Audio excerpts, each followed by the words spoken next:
Welcome back to another episode of the Global Latin Factor podcast where we talk about Latino everything. Yes, today we are diving into an incredible blend of martial arts, music, dance known as capoeira. Yes, I know you heard the term. Originated in Brazil, capoeira isn't just martial arts. No, it's a story of resistance, culture, and global connection. Yes. So, what exactly is capoeira?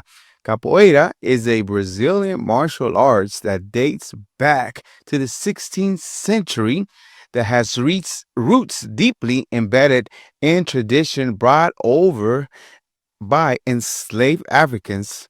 These Africans take from places such as Angola found a way to change their strength and hope through movement where both forms were of self-defense and cultural preservation. That's what they did when they took this dance and this mix. Now, let's talk about the origin and early practice of capoeira. Yes, capoeira is believed to have descended from an Angolan ritual combat technique called Ngolo, a method used for self defense, especially when outnumbered. Now, the practice was not just about fighting, no, it was an art form, a dance, and a way to communicate resilience. The enslaved Africans disguised their training by, guess how? Incorporating music, acrobatics, and rhythmics, I'm sorry, my apologies, movements so that it appears as if they were dancing. Now, this allowed them to practice without fear of punishment and keep their spirit alive under the harsh conditions. Now, there is a fascinating facts about capoeira. Now, when capoeira was practiced in those early days, it wasn't just about mastering kicks and flips. No, it included range of techniques such as kicks, headbutts, evasion, and even acrobatics. Yes, the main focus was to integrate between the attacks and the evasion, creating a fluid and unpredictable style. Let's move to the struggles and the band. Yes, the band of capoeira. In the 19th century, capoeira's reputation had evolved in the streets. Yes, it became more than just martial arts. It turned into the means of survival for those of the emerging societies, including warlords and criminals. This led to a notorious reputation for capoeira fighters who were known for their agility and unique combat skills. Did you know that during this time, capoeira was often practiced with weapons? Yes, like razors, knives, sticks, and even rocks. The most common weapon was a straight razor or navala, and it was something held between their toes for seamless integration into kicks. That is amazing. Now, capoeira fighters were known for their devastating headbutts, yes, you heard correctly, which were effective enough to be noted in police records. One very particular story dictates tells a gentleman, a capoeirista named Celestino, whose headbutt had taken out a soldier immediately and caused his end, just like that. Because of its growing association with crime violence, capoeira was officially banned in 1890 by the Brazilian government. Capoeiristas who were caught practicing could be punished severely, sometimes with imprisonment. Yes, if you were caught, you was going to jail. Now, let's dive into the revival of capoeira. Despite all these challenges, capoeira never disappeared all the way. Instead, it evolved and adapted. In the 1920s, capoeira masters started to reform their art and incorporate elements from other martial arts, such as judo, to show its value in regards to the legitimate form of self-defense.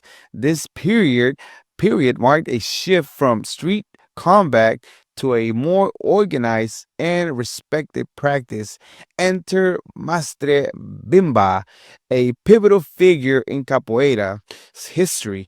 In 1932, Maestre Bimba opened the first official capoeira school in Bahia, Brazil. His version, called Capoeira Regional, original capoeira, was modernized with the elements of gymnastics and jiu-jitsu, making it more structured. This led to a greater acceptance by the Brazilian public and authorities. Now, on the other side, we have Master Patina, who emphasized with the preservation of Capoeira Angola, the traditional form.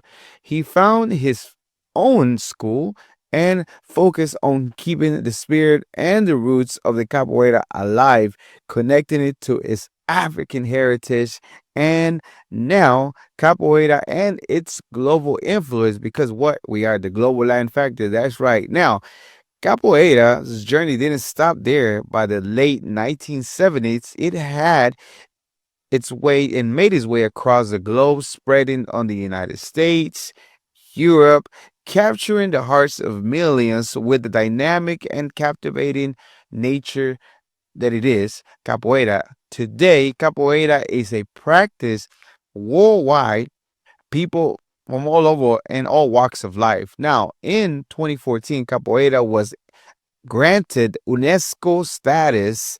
If you know UNESCO, we talked about it before, which is the Intangible Cultural Heritage Acknowledgement and its cultural significance and contribution to human creativity. Yep, that's what it is. Now, fun facts about capoeira. Let's talk about it. Let's sprinkle in some few fun facts that you might and can help and probably share with your friends. Did you know that capoeira is performed in a circle called roda? Participants take turns playing instruments, singing, and sparring in the center. Did you know that? Now, the traditional instruments include berimba, which sets the rhythm along with drums and tambourines. Bop, bop, bop, bop, bop, tambourines, baby. Yes, that's right. Now, here's another fun fact. Capoeira isn't just the physical move. It has its own unique songs and chants, often sung in Portuguese, that tell stories of historical figures, challenges, and victories. This musical element enhances the interactive and communal spirit of capoeira. And one last one, just a tidbit, one more for y'all. Capoeira's influence not just martial arts, but popular culture as well. Now, you can spot some capoeira moves in music videos, movies, games, and even some artists performing some of the capoeira moves all over the world. That's right. Capoeira today continues to be a symbol of resistance, culture, and freedom. It's more than just martial arts. That's right. It's a dance, a game, and rich history and tradition. From its roots as a hidden form of self-defense among slaves people to celebrate global practice, capoeira has come a long way, a long way. Now, that is all we have for today for the Global Land Factor podcast. Remember to subscribe, and we hope that you are enjoying this amazing episode that we're putting together where we explore this beautiful world of capoeira all the way to Brazil. Make sure that you subscribe to the channel.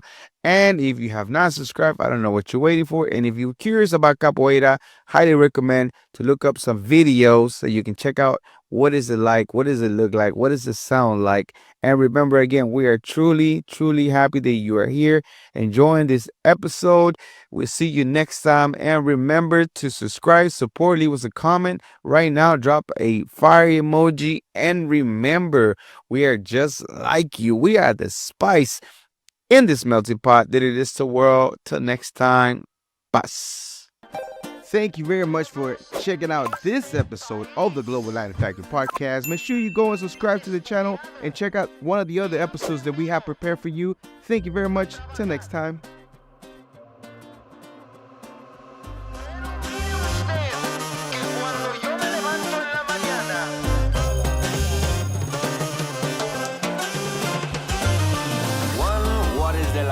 Walks like a pedo, but in fact is a flamingo. Coming to Havana and reflecting.